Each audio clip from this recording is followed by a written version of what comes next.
Hello and welcome to Bespoke Unit. My name is Paul Anthony. I'm Charles-Philippe. And today we're going to be reviewing the Camacho Diploma here in Paris, France.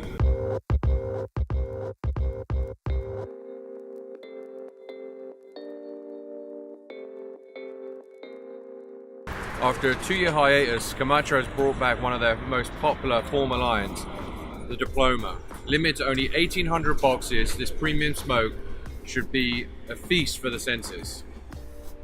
Built with a combination of Ecuadorian wrapper, Honduran binder, and a Honduran and Dominican filler, this should be quite a medium to full-bodied smoke. So really looking forward to seeing what this gives us in thirds. One of the big things to mention about this release is how far Camacho have gone with the presentation. Unfortunately, we didn't want to bring the huge box of 18 cigars with us today. However, we have the individual carrying cases, like a small tomb or coffin for this cigar. But what we're hoping for is a very lively and enjoyable smoke to come.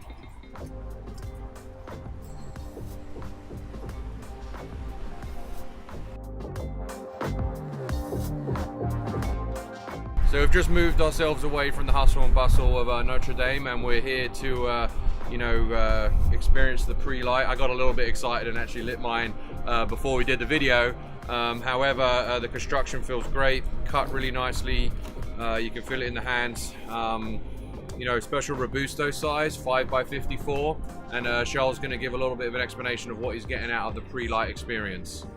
So like Paul said, this is a very evenly constructed cigar. I'm getting no soft spots and nothing particularly hard either. In terms of aromas, I'm getting a little bit of ammonia, but just a little bit. It's not bothersome. This is more on the earthy, nutty, quite espresso, cocoa side of things when it comes to the pre-light draw. I've seen some other reviews where people get a little bit of the lacquer smell from the packaging. We caught a hint of that, but once we've got the light going, I'm not feeling any of it. Initially on the palate, I'm getting that cocoa, a little bit of espresso. Very enjoyable for a start. So, we're going to get through the first third of the cigar and come back to you, when we have a little bit more to say. Okay, so we're diving deep into the first third of the cigar here. I have had a little bit of a burn issue, a slight runner, but nothing crazy that probably can't manage throughout the rest of the first third into the second here. For me, getting a lot of that nuttiness, earthiness on the retrohale, even got a little bit of citrus as well. What are you feeling? Definitely getting that nuttiness and citrus in the retrohale, but I'm also getting a little bit of cocoa, a bit of chocolate in there, and I think like a slight hint of espresso as was detected in the pre-light draw. So on my cigar, I'm just approaching the end of the first third here, and we were just discussing what kind of fullness we feel the cigar has. For me, it's a medium to full, but as Charles says, it's kind of a full experience, kind of a meal. I'm not sure what you're feeling. Yeah, I'd say that it's kind of that soft spot, that kind of difficult spot between medium and full, but it does quite feel mealy. There's sort of quite a good cloud in it, although that said, it's oily, it's not dry, so it's not like it's burning too hot either. In terms of temperature, what are you getting? Yeah, I usually like a larger gauge in this. I know this is a 54, which might be large for a lot of guys, but I do feel the smoke's burning at a nice temperature for me personally. Also, the initial run has really evened out now, and I've got a nice stack on this. Smoke now for I'd say around 15 minutes. We've obviously been walking around, so that usually increases, a bit of air intake capacity. For me, this is starting to mature very nice into its own story. I've lost those nutty notes, and I'm really kind of getting into some more leathery notes, a little more earthy, a little deeper. All in all, very enjoyable thus far. Absolutely. I'm starting to get, well, like Paul said, a bit of leatheriness. I mean, it's kind of like labdanum, which is something you often find in fragrances, which I can really feel here with the earthiness.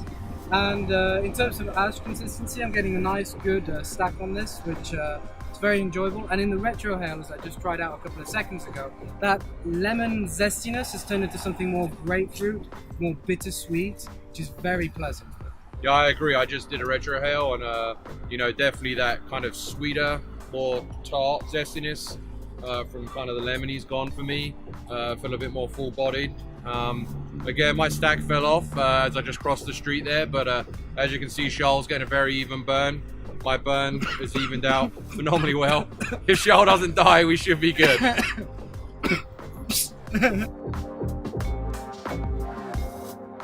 Now we're going to talk a little bit about the second third, now that we're well into it. Personally, I'm getting some creaminess out of it. It's still a hint of this labdanum leatheriness. It's very, the flavors are mild, but the smoke is full bodied. What do you think, Paul? Yeah, I have to agree. I feel that this smoke has had a really nice life cycle so far. We're getting a lot of different flavors as we go through. From the first third, I feel like it's almost distinctly different stick. Yeah. You know, the creaminess is there.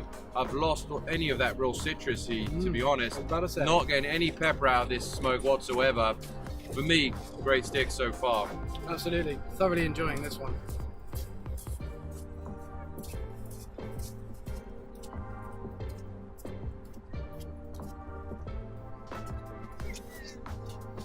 So our evening stroll has progressed through Paris. You can see the wonderful sunset. A little chilly here, but as you can see the iconic Eiffel Tower behind us. Right now I'm solidly into, if not towards the end of the second third. I think Charles wants to talk a little bit about the draw. So the draw, actually, it's pretty much perfect. It's that sweet spot between loose and tight. So it's not hard, it's not soft, but it's very enjoyable. You do have a little bit of resistance when you take in a draw, just enough to really enjoy those aromas. I'd have to agree. So now we're going to keep on smoking this, and we'll be back shortly with our thoughts on the final third of this smoke. So here we are, nearly towards the end of our journey outside the Louvre in Paris. Right now, we're just entering the last third, maybe even a little bit into it. As you can see, my initial issues of a potential small runner and canoeing completely subsided. Construction's been phenomenal. Can't really say enough about that. Even some of the Cubans we've had on this trip, we've had a lot of draw issues, construction issues. You know, a lot of these New World tobaccos, you don't really get that from these newer factories. So I think Charles wants to comment on a little bit of the flavor profile now we've hit this final third. Absolutely, yeah, this is, so we talked about espresso earlier on, and now I'm getting something a little bit thicker, stronger, so that cream has really turned into a very thick texture. And here we're sort of, it's more on the ristretto type side of things, which is a very short shot of coffee.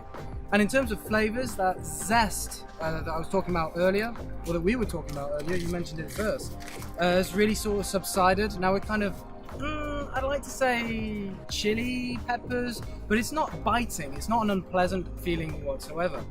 And in the retrohale, I was getting a little bit of cream as well, like thick triple cream that you'd only expect from some of the finest cheese shops in this beautiful city of lights. To make one final comment, just lost my stack there, but to make one final comment, we have actually been walking around. It hasn't been the most even of surfaces, as there is actually quite a layering of snow and ice here in a, as I mentioned earlier, chilly Paris in February. So again, can't say enough about the build quality. The overall story of the cigar has been anything but linear. It's been fantastic. So I think we'll leave it there and come back once we're finished for our final thoughts. Maybe some suggested food and drink pairings as well. Absolutely.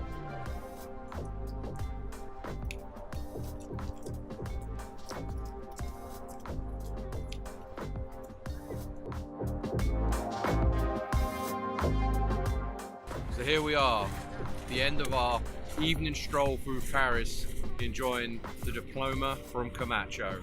I'm here at the very end. That's it from me on that one, but Charles is going to mention a little bit about what he thought about the final third and towards the head there. We both had very different experiences at the end, whereas me, well, I like to smoke cigars right until the end, so Yeah, here too. conventionally you're not allowed. But still, I got a little bit of tar, a little bit of nicotine. It was quite peppery right at the end, but the band is quite long, so I'd say where the band ends is still a very enjoyable smoke. I'd agree. Yeah. So, you know, now that we've come to the end of that journey, we got, as we've said the whole way through these videos, that we got great life cycle of flavors, different nodes. Very complexly, is that a word? No, Very complex. So. But a woven tapestry of aromas. During the course of our walk, we've been talking about what we think it might pair well with. Not being a coffee drinker, I could still probably appreciate how great this would be with a coffee just because of the notes we were getting. Whereas I am a coffee drinker, and I think this would be the perfect pairing. For me, I'd say this works well with like a bitter chocolate, maybe an 80% chocolate, so it doesn't cloud the mouth, but that extra little bit of flavor in there might do it something extra. Yeah, that bitterness would be Also, great. maybe with some liquors, maybe some rums, maybe some aged dark rums, it would taste good. You know, but again, this is a very limited run cigar. 1,800 boxes a year is the stated production. I think they're going to be doing that for the years to come.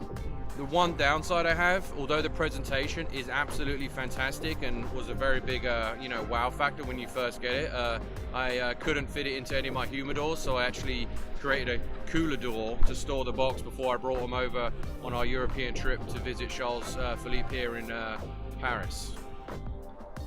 So, with all that being said, please see a greater description below. Like and subscribe to the channel. Always feel free to ask us any questions you may have in the comments. Also, you'll see a fantastic deep resource on everything you could ever want to know about cigars at bespokeunit.com.